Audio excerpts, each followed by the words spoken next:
నమస్తే అండి.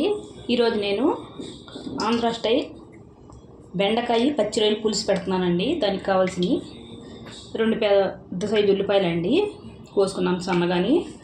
ఒక 8-9 వేసుకున్నానండి. పచ్చిమిరపకాయలు నిలువుగా చీలి ఉంచుకున్నానండి.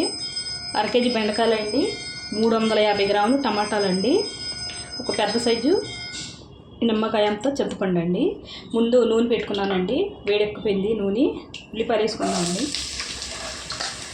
1/2 కేజీ పచ్చి రొయ్యలండి.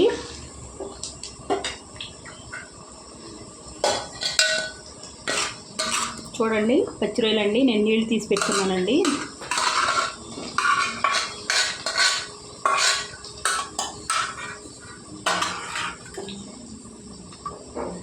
ఉప్పు పసుపు అండి.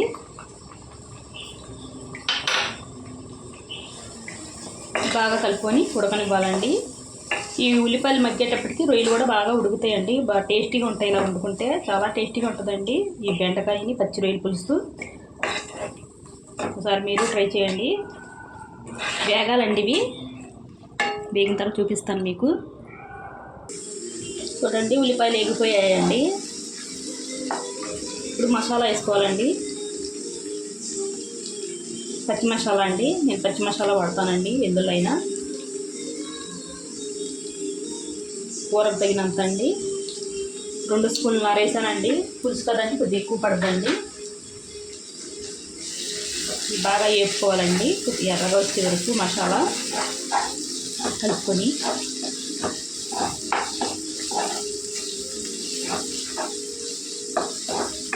చూడండి ఇలా ఉండాలండి మసాలా వేసుకుంటే.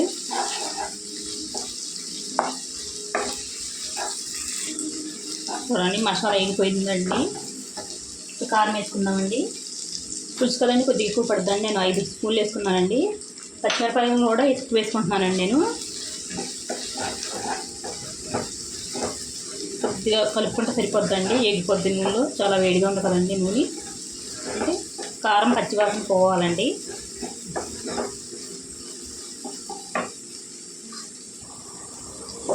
చూడండి టమాటాలు అండి ప్యూరీ చేసుకున్నాను.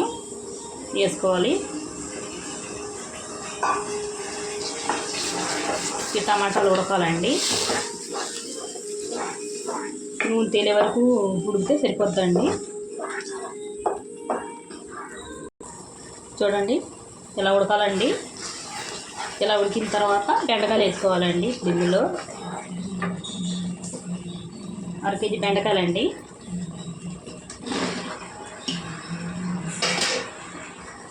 బాగా కలుపుకోవాలండి. ఈ బెండకాయలు పట్టేలాగా ఈ గ్రేవీ అంతా కలిపి మూత పెట్టి 1 నిమిషం మగ్గించుకోవాలండి.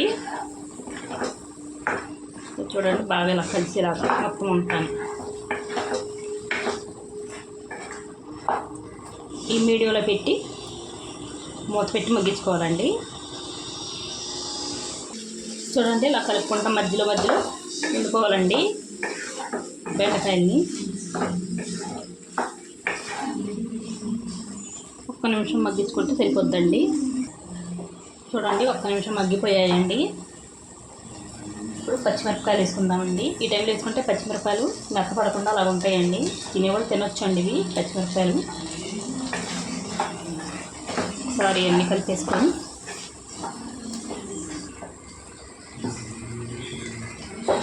చూడండి పులుసు తీసుకొని ఉంచుకున్నానండి. ఈ టమాటా ఇందాక వేసుకొని ఉంచుకున్నాను కదా ఆ గిన్నెండి. చూసుకొని వేసుకోవాలండి పులుపు.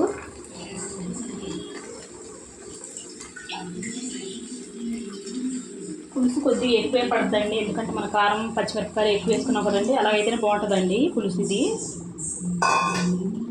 కారంగా పుల్లగా ఉంటుందండి. కారంగా పుల్లగా చాలా టేస్టీగా ఉంటుందండి. బాగా కలుపుకోవాలండి. ఇంకొద్దిగా నీళ్ళు పడతాయండి. ఇట్లా పులుసుని ఉప్పు చూసుకోవాలండి. బాగా కలుపుకొని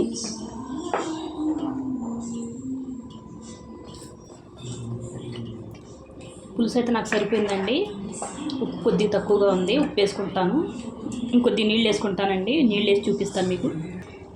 చూడండి నీళ్ళు వేసుకుంటున్నాను నేను. 2 గ్లాసులు పెట్టినాయండి నీళ్ళు.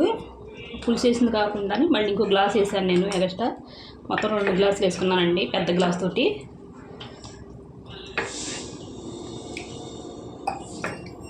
మూత పెట్టి వండుకోవాలండి బెండకాయలు మెత్తబడే వరకు.